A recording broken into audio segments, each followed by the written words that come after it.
On enchaîne sur une présentation concernant les médicaments à base de plantes. Donc vous voyez, je ne vais pas lire tout le titre de la présentation, mais qui va nous permettre de rentrer plus dans le détail de la première présentation. On va évoquer les questions de préparation magistrale hospitalière, les contraintes de réalisation, etc. Donc on vous laisse la parole, nous vous écoutons. Bonjour à tous. Donc, je vois que vous êtes déjà bien immergés dans le monde des médicaments à base de plantes et vous êtes prémédiqués.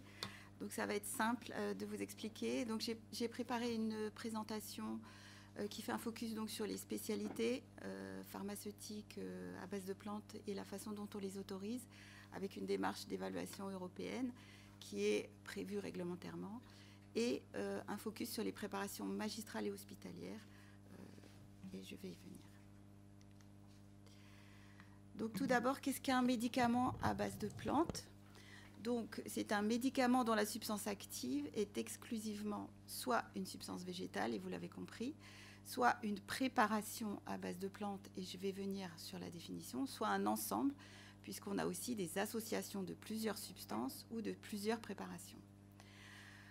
En termes de produits finis, il peut se présenter sous la forme d'une spécialité pharmaceutique, et on vous a défini ce qu'était une spécialité pharmaceutique. Pour les plantes, c'est la même chose. On peut avoir aussi des préparations pharmaceutiques au sens préparation, qui sont donc magistrales ou hospitalières, et on peut avoir des drogues végétales qui ont été évoquées tout à l'heure. Donc, ce sont des plantes en vrac, qui sont des plantes médicinales. Alors, tout d'abord, une petite introduction sur la substance active et les spécificités de la substance active. Donc, je ne reviens pas sur la drogue végétale en tant que telle, puisque au niveau de la pharmacopée, c'est parfaitement défini, notamment la nomenclature, de quelle partie de plante on parle. C'est assez important, puisque parfois, est-ce qu'on est sur la sommité fleurie, est-ce qu'on est sur l'inflorescence, est-ce qu'on est sur la fleur et un peu de feuilles, est-ce qu'on est sur l'herbe entière, donc au moment de la récolte. Et tout ça, ça va être important d'être défini. Soit c'est défini dans la monographie, soit c'est défini dans un dossier. L'état, est-ce que c'est frais, sec, est-ce que c'est fragmenté, est-ce que c'est en entier? Ça, c'est important. Au niveau européen, on travaille avec des dénominations latines, puisqu'on peut avoir des noms vernaculaires, ce qu'on appelle, qui sont dans toutes les langues. Et au bout d'un moment, on ne s'y retrouve pas, on ne connaît pas la terminologie. Enfin, en anglais, on arrive à retrouver, mais dès qu'on est sur d'autres langues, on a du mal à déterminer de quoi on parle. Donc le nom latin sert de référence. Et avec la dénomination scientifique latine, binomiale, avec le genre, l'espèce, la variété, le nom de l'auteur. Donc le L que vous voyez, c'est l'inné avec le nom de l'auteur. Et si d'autres auteurs ont défini la plante, on l'aura bien défini. C'est important, puisque c'est ça qui va aussi déterminer au moment de la prescription et de quoi on parle. Tout ce qui relève des préparations à base de plantes, donc attention, on n'est pas sur de la préparation pharmaceutique, mais des préparations telles qui vous ont été présentées, sur des extraits secs, mous, des extraits avec différents solvants, de l'eau, des solvants de polarité différentes. Là, on a vu des solvants apolaires ou des solvants.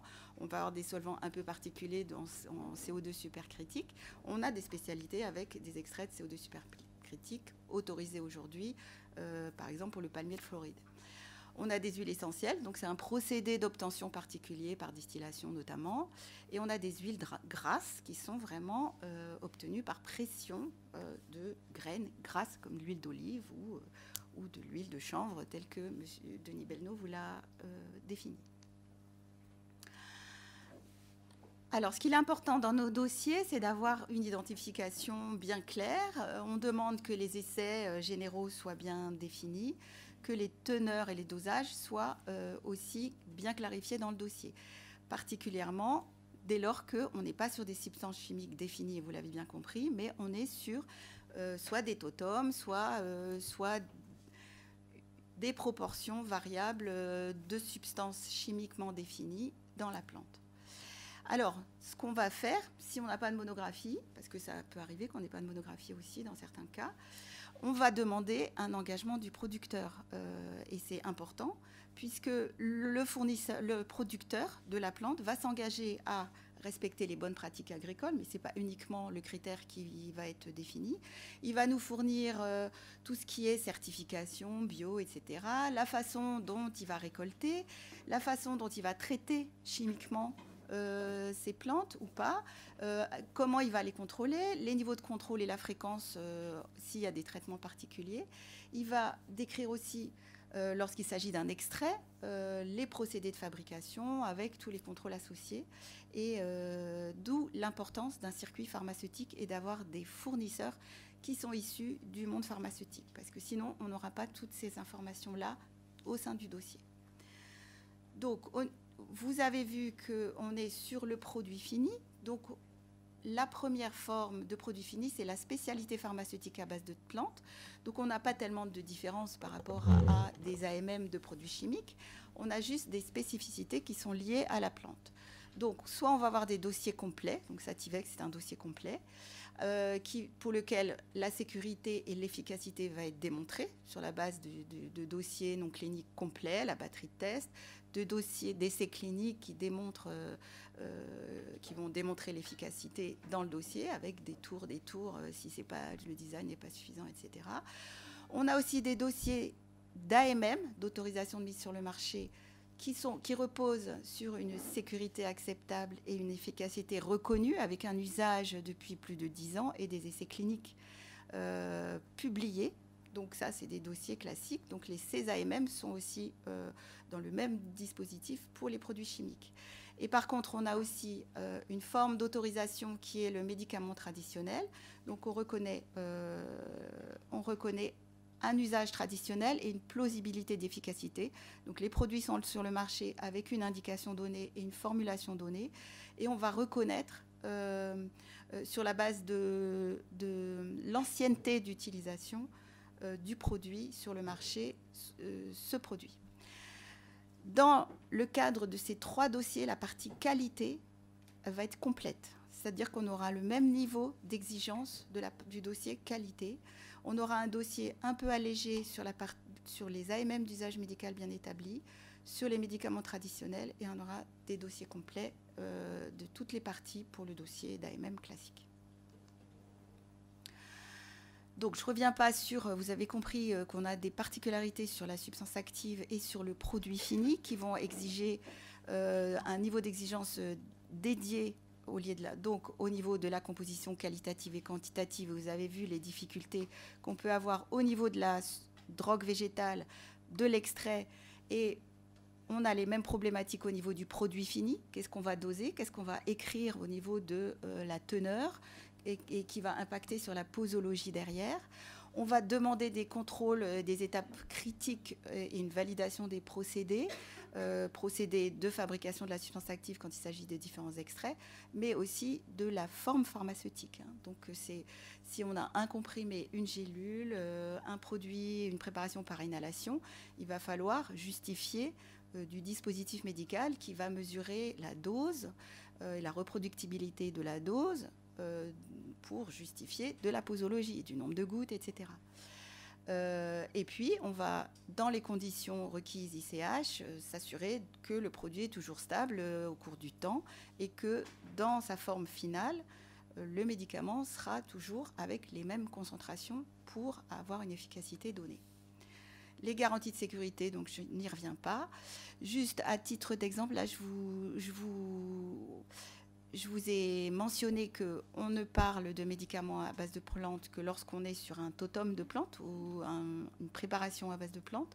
Mais dès lors qu'on est sur un produit chimique pur, même s'il est issu d'une plante, mais qu'il y a des étapes de synthèse et qu'on arrive à un produit chimiquement pur et bien défini avec une dénomination commune internationale, une formule, un numéro CAS, on est sur du produit chimique et donc ce sera traité comme une AMM de produit chimique. Alors, la spécificité que l'on a, c'est qu'on travaille au niveau européen avec l'ensemble des États membres. Donc là, on est sur les États membres de l'Union européenne. On n'est pas comme au niveau de la pharmacopée sur le Conseil de l'Europe qui est un nombre d'États membres plus large avec la Suisse notamment et d'autres États membres. Là, on est vraiment au niveau de l'agence européenne les États membres qui vont travailler sur une évaluation de l'efficacité sur la base de données bibliographiques. Donc pour les deux autorisations de type AMM d'usage bien établi et traditionnel, on s'appuie sur les données bibliographiques d'efficacité, en lien bien évidemment avec ce que donnent ces données bibliographiques au niveau de la substance.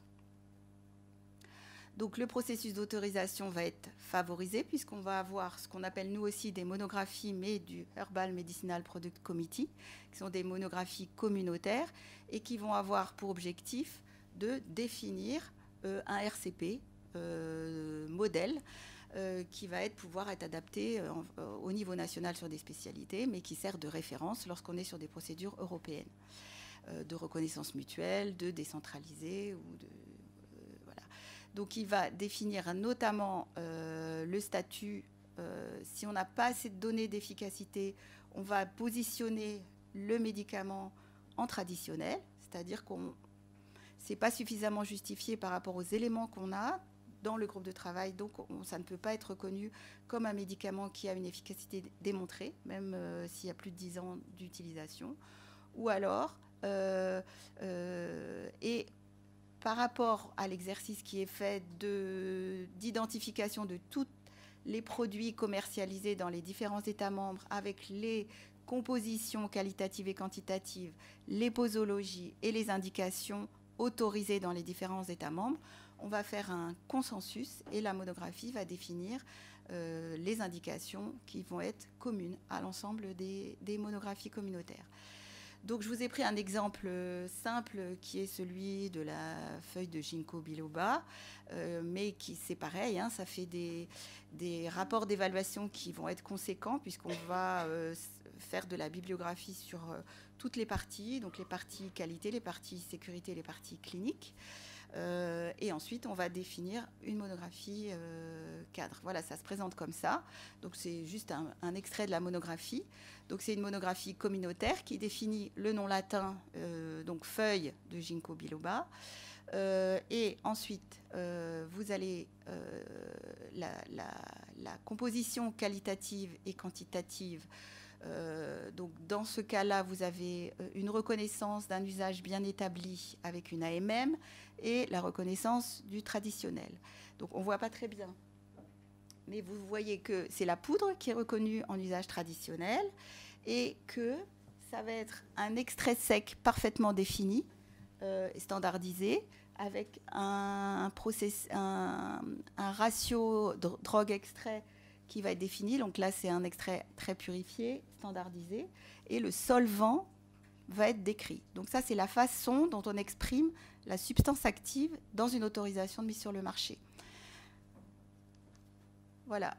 Ensuite, sur les aspects cliniques, vous voyez que la bibliographie a permis de reconnaître un usage vasculaire de la poudre de ginkgo biloba et un aspect, une indication particulière en neurologie, telle que définie, et chaque mot compte, puisque c'est la bibliographie qui a été revue, qui a permis de et les produits sur le marché, qui a permis de définir cette indication-là.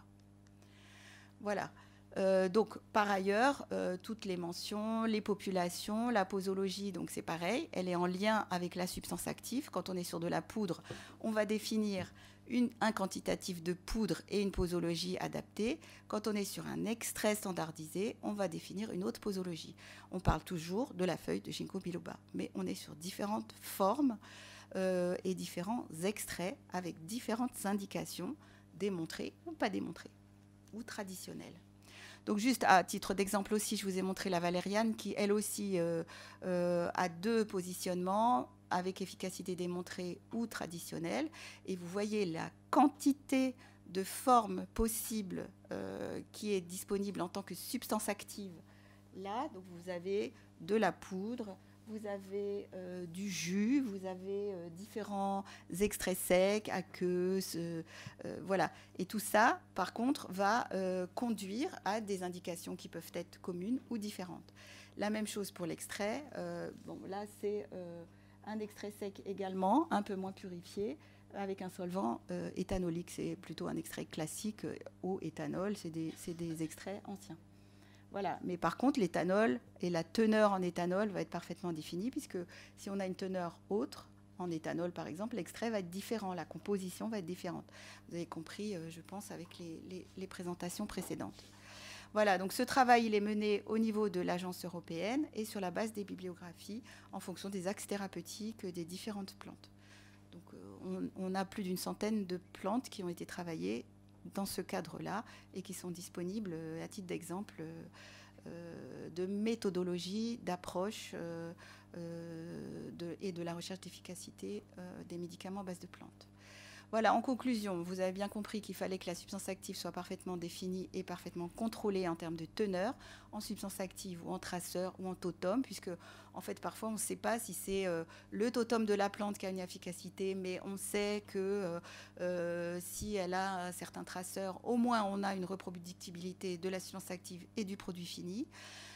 Parfois, on sait qu'il y a une connaissance pharmacodynamique, de pharmacologie qui permet de se consolider sur le totum, mais avec une composition définie en composé actif. Voilà, les procédés de validation du produit fini doivent être validés, bien sûr, reproductibles. Ça permet de garantir la posologie.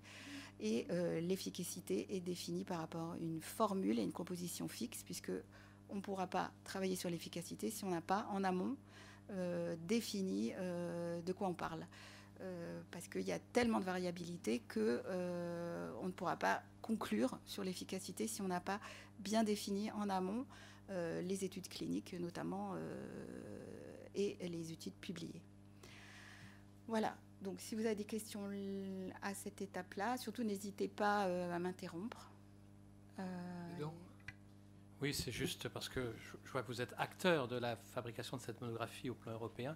Et puis, compte tenu que le contexte, on discute beaucoup de l'Europe, je voudrais savoir si vous considérez que ce travail européen est plutôt un travail qui va faciliter le développement de nouveaux accès, de formes d'accès à des produits qui ont un effet médical, ou est-ce que vous considérez que c'est complexe, que au fond, si chaque pays se débrouillait tout seul, ça irait plus vite? Enfin, comment vous jugez un petit peu ce travail, cette monographie européenne? Est-ce que vous la voyez comme un élément qui va renforcer, qui va rendre plus rapide, qui va rendre plus accessible l'accès à ces produits qui ont des présentations complexes et difficiles et qu'il faut définir? Ou est-ce que vous diriez que c'est plutôt un frein et qu'au fond, chaque pays se débrouille mieux quand il fait lui-même sa monographie? Les dispositions réglementaires qui ont été mises en place et qui permettent de travailler au niveau européen dans un groupe de travail sont vraiment prévues réglementairement pour faciliter les autorisations de mise sur le marché. Donc l'intérêt, le problème, c'est les ressources des États membres pour élaborer, puisque ce sont les autorités qui travaillent sur l'élaboration de ces monographies. Pour aller plus vite, il faut des ressources. Mais une fois que la monographie est élaborée, bien évidemment, ça facilite notamment les procédures européennes de reconnaissance mutuelle ou lorsqu'elles sont déposées directement pour les industriels. Et ça facilite évidemment l'évaluation. Puisque dès lors qu'on a un RCP en place et qu'on a bien défini les substances et qu'on n'a pas d'état d'âme sur l'efficacité, on va pouvoir autoriser de façon plus vite. Ce qui n'empêche pas une évaluation de toute façon, soit par un rapporteur, soit par une autorité nationale, dès lors qu'on est sur des procédures nationales, puisqu'on a le volet qualité qui doit être évalué et le volet efficacité, le volet non clinique de fait, mais le volet efficacité si le titulaire d'AMM revendique une indication ou une population cible différente de ce qui est harmonisé au niveau européen. Donc je dirais à la fois une facilitation pour des autorisations, hein, on est dans le cadre des autorisations, dans le cadre de la réflexion de ces monographies de l'Union européenne. Par contre, une évaluation nationale ou un libellé de l'indication nationale qui va nécessiter une évaluation ou un consensus au niveau national par rapport aux autres classes à la classe thérapeutique équivalente ou aux alternatives thérapeutiques. Voilà. On a des réflexions de ce type par exemple, au niveau de la toux chez l'enfant. Là, c'est des questions qu'on se pose au niveau européen et au niveau national. Merci. On enchaîne? Comme vous voulez. Il n'y avait pas de questions? Non? On continue. Alors, lorsque on n'a pas de spécialité, lorsque les spécialités ne sont pas disponibles et qu'elles ne sont pas adaptées, soit en posologie, soit en voie d'administration, on se retrouve avec d'autres médicaments qui sont des préparations pharmaceutiques. Donc, ces préparations pharmaceutiques sont sous la responsabilité conjointe du médecin prescripteur et du pharmacien qui réalise les préparations. Et en toute rigueur, l'autorité compétente chargée d'autoriser la mise sur le marché n'a pas de regard, a priori, sur ces préparations. Néanmoins, on a une spécificité nationale qui est la définition des préparations hospitalières. Donc ça, c'est purement national. Aucun État membre, autre État membre, n'a défini ce format de préparation, qui sont des préparations réalisées à l'hôpital uniquement, dans les pharmacies hospitalières, qui sont des préparations préparées à l'avance et qui peuvent être stockées, et notamment un lot de préparations hospitalières peut être dispensé à plusieurs patients. Et ces préparations sont déclarées, font l'objet de déclarations à l'ANSM dans une base de données qu'on appelle Prosper. Cette base de données permet aussi des requêtes. Donc, les pharmacies hospitalières déclarent les préparations annuellement. Et nous pouvons faire des requêtes où les pharmacies hospitalières peuvent voir les pharmacies réalisées par d'autres pharmacies hospitalières. Et on peut faire des requêtes par substance, par forme pharmaceutique, par indication, puisque les items de cette base sont prédéfinis. On a les préparations magistrales qui, elles, sont réalisées à l'officine également, l'officine de pharmacie ou à l'hôpital. Donc on a aussi des préparations magistrales à l'hôpital. Elles sont préparées en principe extemporanément et elles démarrent sur la base d'une prescription. Donc c'est la prescription qui va déclencher la préparation pour un malade déterminé. Donc ce sont des préparations magistrales nominatives. Et elles sont très très nombreuses, hein, vous imaginez, que ce soit à l'hôpital ou en ville, et elles ne sont pas déclarées à l'ANSM. La composition, la formule n'est pas déclarée à l'ANSM. Je peux juste, excusez-moi, les préparations magistrales, elles sont... il n'y a pas une liste précise de préparations magistrales, c'est-à-dire qu'un médecin peut décider, on est d'accord, de faire préparer une préparation magistrale par un pharmacien en fonction de ses connaissances qu'il peut avoir d'une plante. En l'occurrence, il faut qu'elle soit autorisée, j'imagine, mais pour une pathologie donnée, on est bien d'accord. Tout à fait. Donc ça, c'est vraiment sous l'entière responsabilité du prescripteur qui choisit. Mais de toute façon, vous avez vu dans la réglementation que la préparation ne peut pas être réalisée s'il existe une spécialité ou s'il existe une alternative thérapeutique. Je vais y venir dans l'analyse pharmaceutique de la préparation. Mais actuellement en France, on est bien d'accord il manque encore quelque chose, par exemple, pour faire des préparations magistrales à base de cannabis. Les préparations magistrales à base de plantes existent. Voilà, à base de cannabis, non. Parce qu'il manque, parce que le Code de santé publique ne le permet pas. Alors, la pharmacopée, c'est un autre sujet, parce qu'on a beaucoup de préparations magistrales. On a quelques préparations magistrales pour lesquelles il n'y a pas de référentiel. Soit il y a une démarche pour certaines pathologies orphelines de substances actives qui sont pas pharmaceutiques, pour lesquelles il y a des publications, il y a un intérêt potentiel. Et donc, on est sur une démarche plus de recherche, mais en l'absence d'un arsenal thérapeutique disponible. On est vraiment sur des enjeux de contexte et la réglementation prévoit que de toute façon, il y a une spécialité ou un arsenal thérapeutique disponible, il n'y a pas de préparation. Et ensuite, je vais y venir. J'ai juste une question par rapport aux préparations magistrales. Donc, c'est sous la responsabilité du prescripteur. Est-ce que le pharmacien peut refuser de faire une préparation magistrale ? Oui, je vais y venir si n'est pas conforme sur les aspects technico-réglementaires ou s'il y a des problèmes de faisabilité. Voilà. Ensuite, bien souvent à l'hôpital, les réflexions sur des alternatives particulières sont discutées en concertation, y compris sur les suivis, sur le suivi patient, etc. Donc, ce sont bien des médicaments. Elles ne font pas d'autorisation préalable, hein, vous l'avez bien compris. Elles ne font pas l'objet d'autorisation préalable. Mais par contre, comme ce sont des médicaments, elles sont couvertes par les dispositifs de déclaration d'effets indésirables, le suivi de pharmacovigilance, etc. Et elles ne sont dispensées que sur prescription médicale. Donc, on ne parle pas de... C'est pour ça qu'aujourd'hui, on n'a pas parlé de préparation officinale qui sont réalisées à l'officine, mais sur conseil pharmaceutique.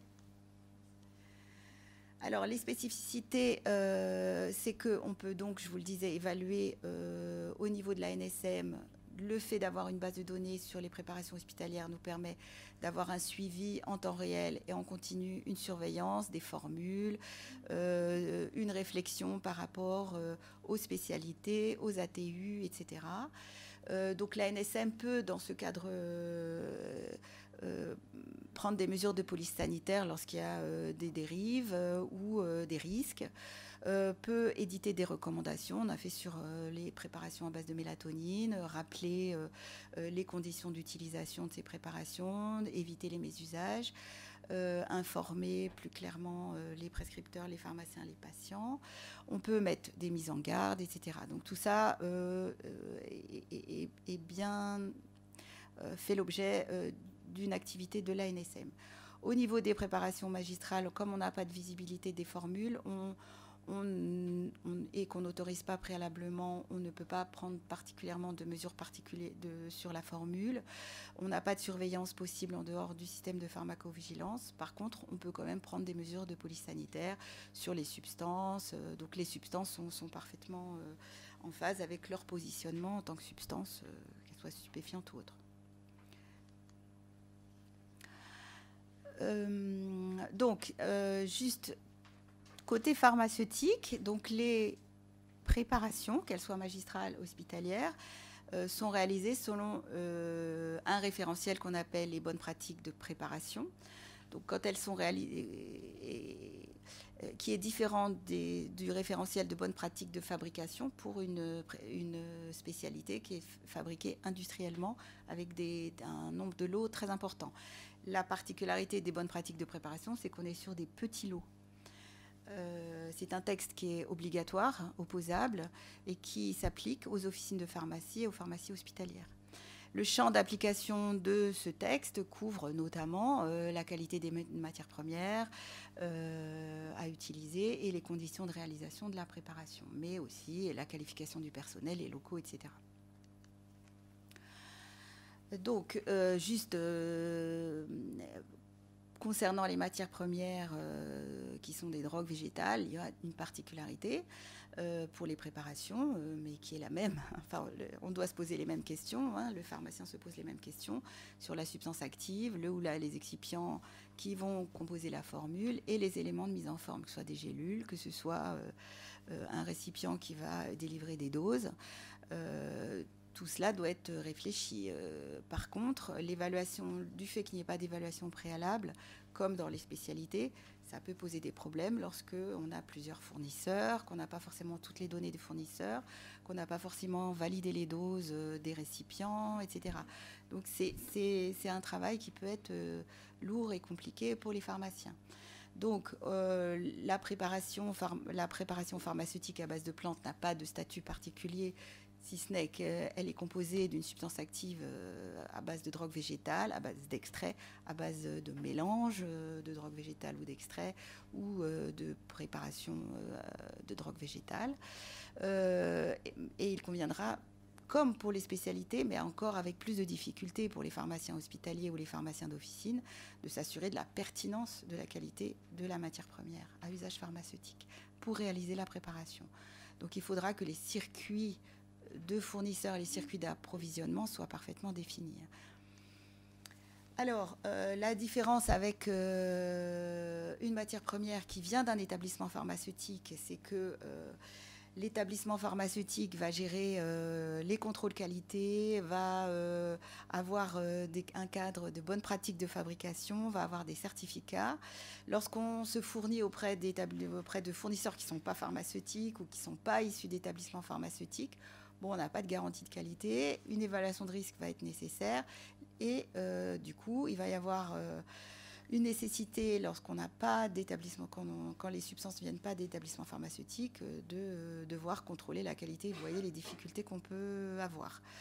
Lorsqu'il n'y a pas de référentiel, lorsqu'on n'a pas de laboratoire de contrôle à disposition, etc., même s'il y a des possibilités de sous-traitance. Concernant l'établissement pharmaceutique, c'est la voie royale, hein, quelque part. Les contrôles qualité sont allégés puisque les conditions de sécurité aussi de transport, d'emballage, les récipients sont scellés, il y a des bulletins d'analyse associés.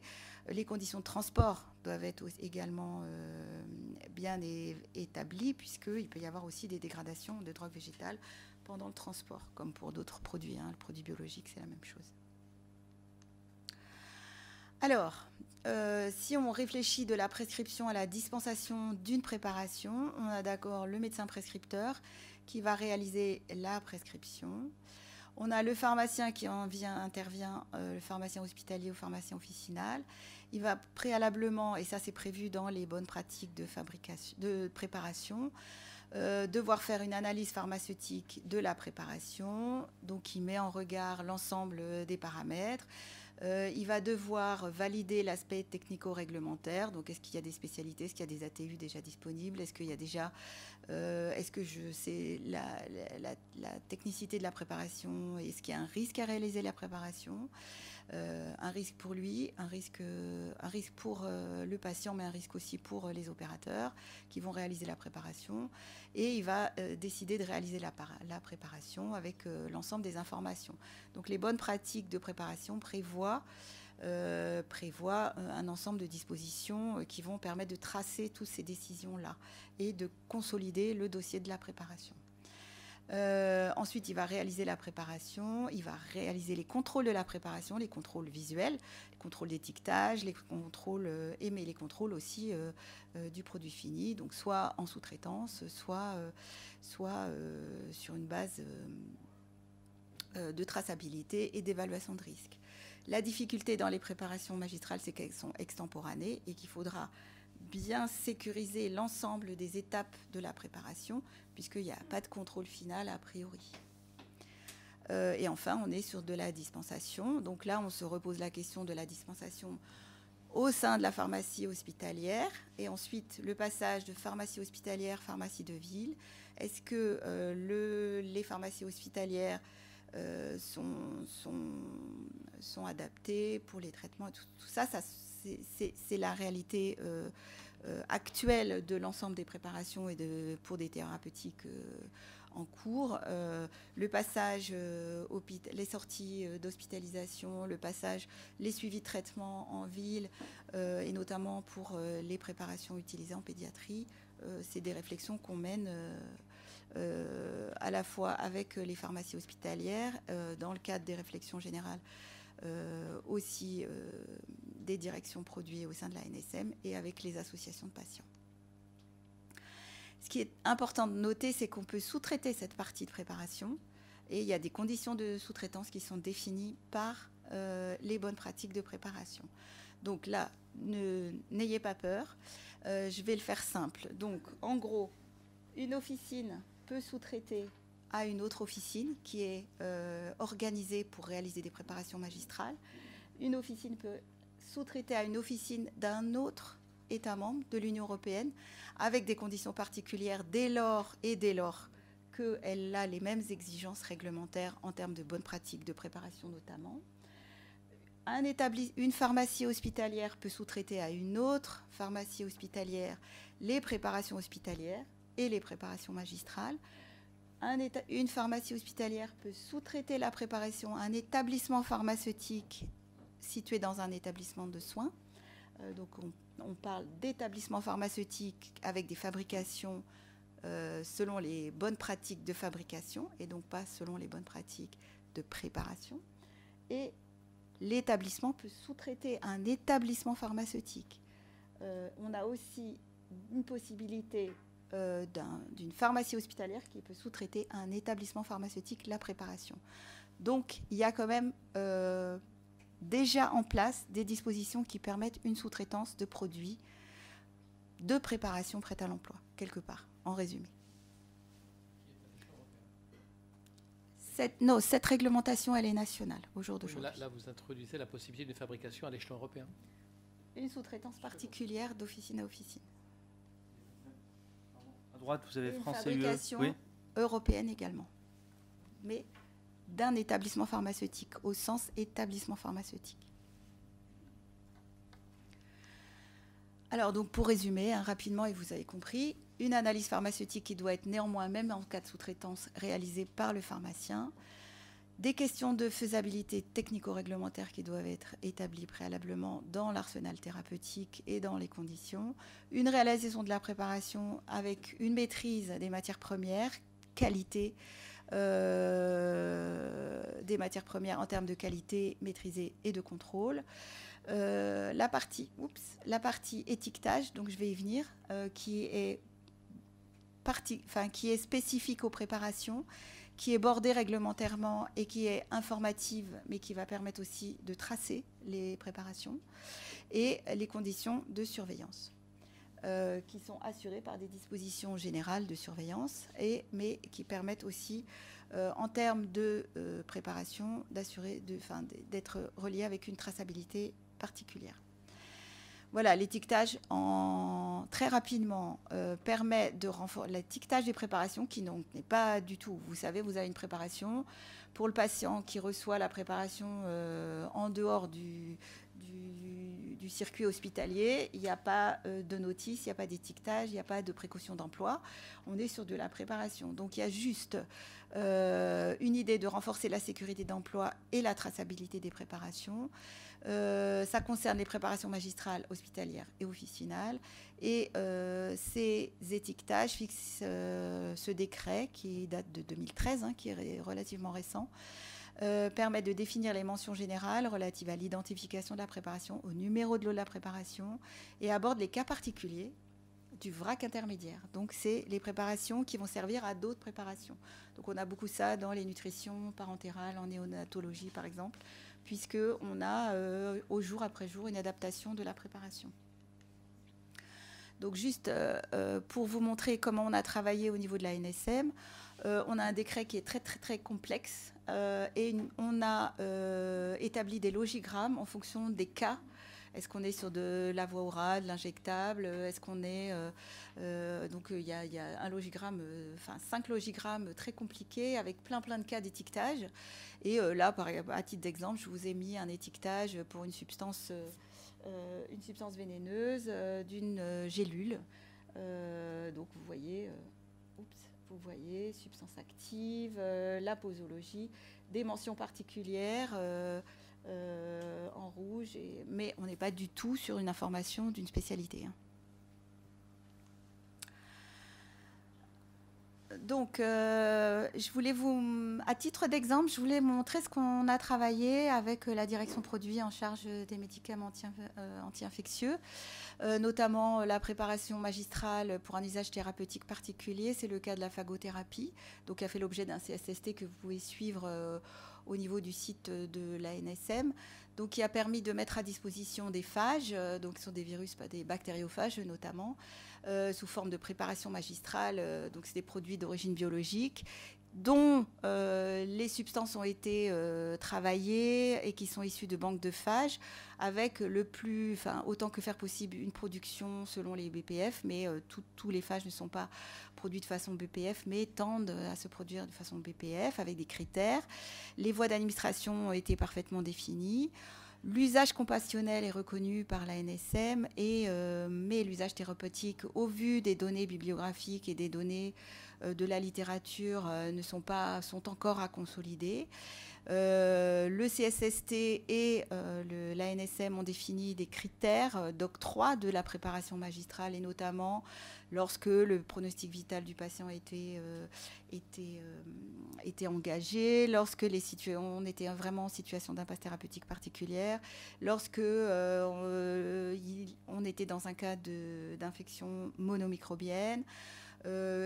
Aussi, les dispositions concernant le consentement du patient, les collectes de données ont été prédéfinies dans ce cadre. Et donc, l'ANSM a joué un rôle d'accompagnement réglementaire et technique dans le cadre de ce CSST et a permis de rédiger des recommandations, notamment dans ce cadre ou dans un autre cadre, sur les préparations qui sont utilisées dans le cadre des essais cliniques.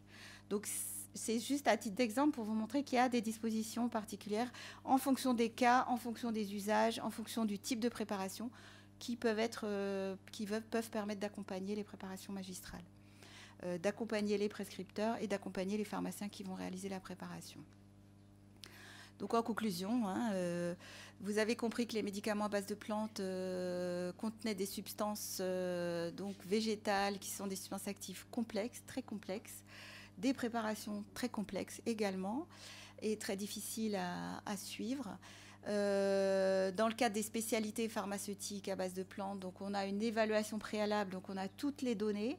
On peut justifier, même le changement de fournisseur fait l'objet d'une variation et on va évaluer la pertinence du nouveau fournisseur au regard de la sécurité et de la composition pour justifier que la substance active est équivalente. Mais dans le cadre des préparations pharmaceutiques, c'est un travail qui doit être fait par le pharmacien.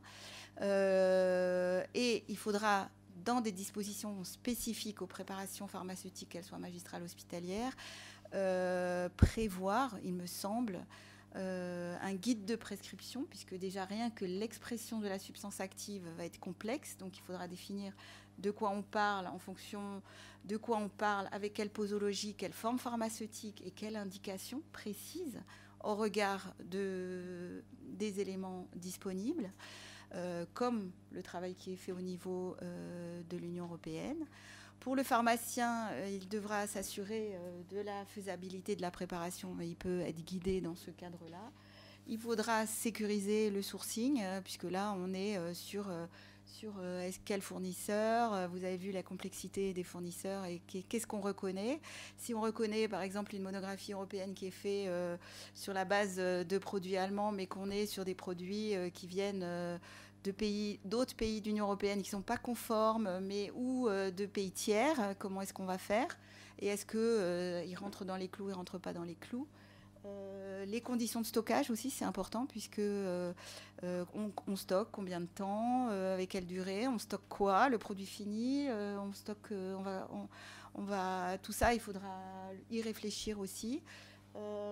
Et puis sur le circuit de délivrance, comment il faudra aussi réfléchir, puisqu'on a vraiment des problématiques sur les préparations magistrales ou hospitalières en sortie d'hospitalisation qui se posent déjà dans le cadre d'une préparation classique.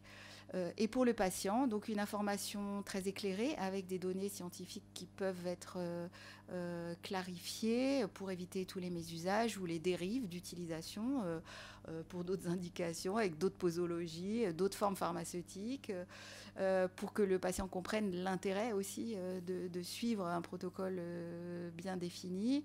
On peut être sur une approche d'accompagnement thérapeutique ou de consultation telles que pour clarifier les conditions d'utilisation, pour que vraiment les données scientifiques puissent être exploitées ensuite, assurer les suivis, la surveillance aussi du patient dans des conditions particulières, un peu plus rapprochées peut-être que les dispositions actuelles qui le permettent.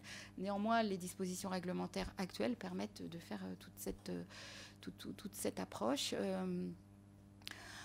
Donc, dans ce cadre-là, on pourra, au niveau des préparations, pouvoir objectiver les pratiques et les prescriptions. Si on a un suivi aval et un suivi amont, en descendant et en remontant pour pouvoir exploiter les résultats. On pourra consolider les données scientifiques si on peut faire des études. Donc il y a des dispositions aussi prévues pour les préparations pour essais cliniques qui sont prévues dans le cadre des essais cliniques qui sont autorisés par l'ANSM avec la partie du dossier qualité de sécurité qui peut être aussi bien regardée et encadrée. Et puis favoriser la recherche, c'est les dispositions aussi des autres États membres parce que c'est vrai qu'on peut s'étonner dès lors que certains États membres ont déjà mis leurs dispositions en place depuis longtemps, pourquoi est-ce qu'on n'a pas plus de données scientifiques qui permettent d'objectiver l'usage thérapeutique? Voilà. Donc je vous remercie de vos attentions. J'ai mis les liens sur, si vous voulez explorer un petit peu tout ce qui relève du médicament à base de plantes ou tout ce qui relève de la préparation. On a préparé des sites et puis je remercie mes collègues de l'équipe qui m'ont aidé à consolider cette présentation. Merci beaucoup pour cette présentation détaillée. Laure Coppel. Oui, c'est pour rajouter à la complexité. On a compris dans des présentations précédentes qu'en fait, la stabilité de certaines substances actives pouvait disparaître en 3-4 jours, ou en tout cas même en 14 jours pour ce qui était des huiles essentielles. Et du coup, je me demandais comment est-ce que... Enfin, vous n'avez pas parlé justement, par exemple, dans l'étiquetage de combien de temps on dit que ça va durer? C'est prévu pour les préparations, c'est prévu. Donc ça fait partie du paquet de la préparation, de combien de temps. Donc il y a des études qui sont réalisées par les pharmacies hospitalières ou des études bibliographiques qui permettent de justifier de la durée de la préparation. Donc en nutrition parentale, dans le cadre des nutritions parentérales, on travaille sur une formulation et des durées de stabilité particulières. Donc ça fait partie du paquet des bonnes pratiques de préparation et la durée de conservation de la préparation est définie sur la base de données scientifiques, les données stabilité. Très bien. Moi je reviens sur deux choses. Sur la première, la question, enfin la remarque que j'ai faite tout à l'heure, pour qu'il n'y ait pas d'ambiguïté. On est bien d'accord que, compte tenu du Code de la santé publique aujourd'hui, on ne peut pas faire de préparation magistrale à base de cannabis. Hein, c'est sûr que au jour d'aujourd'hui, avec les réglementations qui a été présentée... Mais si le Code de la santé publique change demain, allez, semaine prochaine, soyons ambitieux, semaine prochaine, s'il change la semaine prochaine, on pourrait mettre en place... Des préparations magistrales à base de cannabis. Oui, dès lors que ce sont des médicaments et que les médicaments sont autorisés, quelque part... On est d'accord que c'est potentiellement... Non, mais c'est important parce que ça montre que... Oui, on est d'accord. Donc d'ailleurs, ça peut se mettre en place. Déjà, il peut se mettre quasiment ce que vous avez appelé un usage compassionnel reconnu, mais usage thérapeutique à consolider.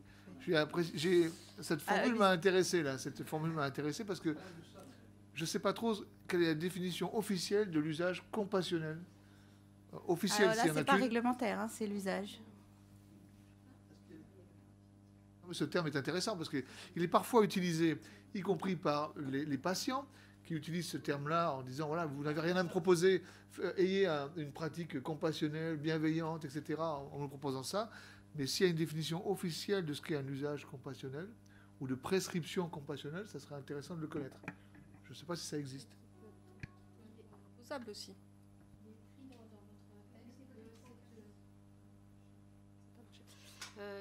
Une situation d'impasse thérapeutique. Donc, est-ce qu'on ne se retrouve pas dans cette situation? Oui, là, on est plutôt sur... soulagement avec un autre, c'est ce qu'on avait dit dans notre premier rendu, c'était qu'en cas de soulagement inefficace... C'est vrai que dans ce cadre, on est plutôt sur une approche de ligne directrice ou de recommandation, plus que sur un aspect réglementaire pur. Mais après, dans un cas particulier, tout peut être réfléchi et adapté, je pense.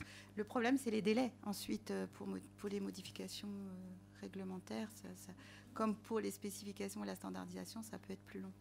J'ai compris, c'est que l'usage compassionnel, s'il est enfin, ce terme-là peut servir à... Enfin, là, tu parles de ligne directrice, mais moi, je pense que c'est... Est-ce que ça va au-delà d'une ligne directrice, justement? Est-ce que c'est plus opposable?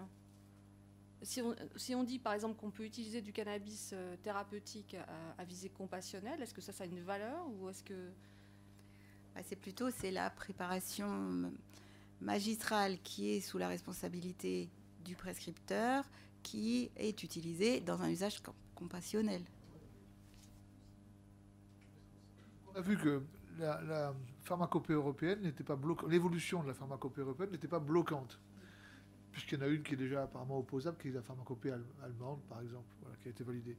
En revanche, ce qui est pour l'instant bloquant dans notre démarche, c'est la nécessité qui apparaît de modifier le code de santé publique. Je cherche Aldine, elle a disparu, mais oui, on est d'accord. Et juste une petite question là-dessus, même si ce n'était pas totalement le sujet, une modification du code de la santé publique, donc je suppose que ça passe par le ministère. Est-ce qu'on a une idée, par expérience, des délais? Non, mais pour être très pratico-pratique, c'est-à-dire pour se rendre compte de... Il faut absolument qu'on connaisse le chemin pour en arriver là, parce que si ça prend 3 ans, c'est pas tout à la même chose que si ça prend 3 mois. De toute façon, là, on est d'accord qu'au niveau du Code de la santé publique, et ça, c'est quand même quelque chose de... Enfin, je crois que c'est législatif. Oui, il faut une modification. Enfin, le Code de la santé publique interdit l'utilisation du cannabis, là, actuellement. Donc là, combien de temps ça peut... en combien de temps ça peut être modifié? Je pense que là, il y a aussi une volonté aussi de mobiliser d'autres instances et le ministère au plus haut niveau par rapport à cette volonté-là, de toute façon. Et après, moi, je ne sais pas combien de temps ça peut... Allez, là, Delphine, très bien. Non, pour compléter, en effet, comme je vous le disais tout à l'heure, la possibilité d'utiliser des médicaments autres que des spécialités, donc à base de cannabis, nécessitera la modification du Code de la santé publique, et c'est par un décret, puisque c'est la réglementation, c'est la réglementation et pas la loi. Donc ce sera un décret. Donc c'est plus rapide que la modification législative. Non, c'est au Conseil d'État. Donc les délais sont variables, mais quelques mois. Alors après, ça peut aller de quelques mois, mais c'est vrai que je pense qu'après, ça doit être une volonté de toute façon de faire changer les choses. C'est vrai qu'après, jusqu'à quelques mois, c'est ça. D'accord. Merci beaucoup. Ce qui est un petit peu excusez-moi, ce qui est un peu paradoxal, c'est qu'on autorise déjà des préparations pour essais cliniques, dans un cadre d'essais cliniques.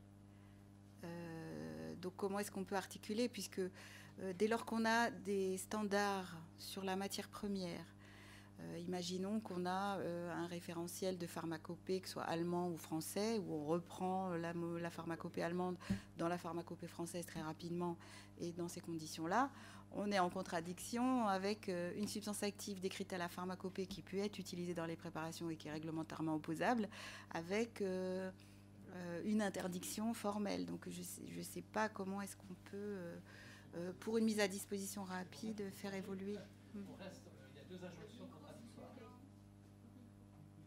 Oui, je dis qu'il faut changer parce qu'on a 2 injonctions contradictoires. Et en pratique, en termes de rapidité, c'est vrai que ce n'est pas uniquement le référentiel de qualité, ça va accompagner, mais ça va aider. Mais les substances avec un cahier des charges parfaitement défini sur des critères tels que proposés peuvent aussi faire office d'eux, puisqu'on a des préparations magistrales pour lesquelles il n'y a pas de référentiel. Bien sûr, le référentiel est nécessaire et important, mais vu les délais, vu la complexité de l'harmonisation européenne aussi sur différents produits, parce qu'on parle du Danemark, on parle de l'Irlande, est-ce que ce sont les mêmes produits, ce ne sont pas les mêmes produits, quels sont les risques, si au jour d'aujourd'hui on a besoin d'une mise à disposition rapide, on peut définir des filières parfaitement encadrées, peut-être. Merci. Donc ça veut dire aussi que dans les premiers avis que l'on a votés au mois de décembre, on avait, dans l'un des avis, évoqué le fait qu'il allait falloir modifier la législation. Je crois que c'était le terme qu'on avait mis, la législation. Voilà. Et donc la question qu'on peut poser, c'est à partir de quand décide-t-on d'initier cette démarche? Enfin, c'est pas nous qui allons le faire comité, mais en pratique, est-ce qu'il ne faut sûrement pas attendre la fin des travaux de ce comité et que ces travaux-là de modification de la législation, de décision de changer un décret, de prendre un décret, peut se faire en parallèle de nos travaux? C'est déjà le cas, c'est-à-dire que du côté ANSM, bien évidemment qu'on est aussi en lien avec la Direction générale de la santé, le ministère par rapport aux travaux du CSST. Donc les choses, la réflexion, elle est initiée. Après, elle est initiée en parallèle, elle est d'ores et déjà initiée. C'est-à-dire que cette problématique où justement il n'est pas possible actuellement d'utiliser du cannabis, on a bien vu que c'était un frein pour la suite. Et donc cette problématique, elle a déjà été posée. Et il y a des échanges qui sont déjà en place avec le ministère. Les démarches sont lancées. Les démarches, en tous les cas, sont posées. Enfin, la question est posée en tous les cas.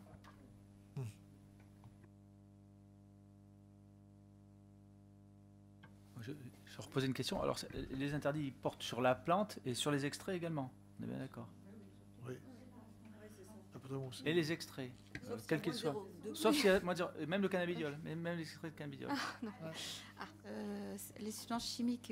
Non, la substance chimique, c'est ma question. C'est-à-dire, est-ce que si on dit, on prescrit, je voudrais une préparation pharmaceutique contenant 5% de cannabidiol et alors, est-ce qu'il faut 2% de THC ou moins de 0,2%? Débrouillez-vous pour me extraire ça, mais je veux ça. Est-ce qu'une pharmacie peut produire ça? Est-ce que c'est interdit? Non, c'est pas interdit. Donc,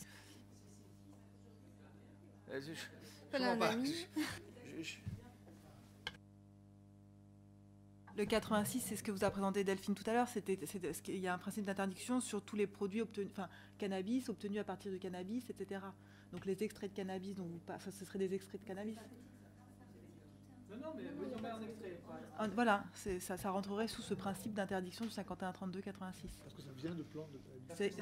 Le 80, alors je l'ai plus sous les yeux, mais je pense que vous l'avez uniquement parce qu'effectivement, c'est cannabis à partir du cannabis plante. Voilà. C'est la première phrase La question se poserait si on avait du CBD synthétique. Actuellement, il n'y a aucune préparation.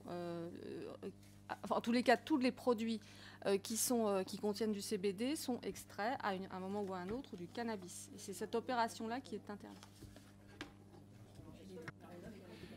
Est-ce que c'est pas, puisque notre comité a pris une position et elle a été publiée, elle a été acceptée par l'ANSM, est-ce que ce n'est pas non plus notre devoir de faire la formulation qui changera la réglementation de façon à ce qu'on avance en disant que c'est une première étape, autrement tout le reste n'aura aucun sens puisqu'on restera sous cette...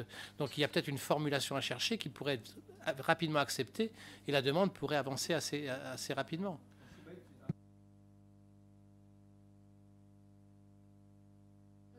On pourra prendre du temps pour ça cet après-midi, parce qu'on a du temps justement pour ça cet après-midi, pour voir un peu comment on lance les choses et quelles sont les questions qu'on va se poser pour les réunions à venir. Les choses seront de toute façon précises et plus les propositions du CSST seront précises, plus les choses seront, en tous les cas, pourront avancer rapidement, ça c'est clair. Et profitant du fait qu'on a présent aujourd'hui des experts de la réglementation et de la connaissance des formulations qui s'y trouvent, quoi. On les garde, on les a toujours à disposition. On est bon? Pas d'autres questions? Merci beaucoup. Merci.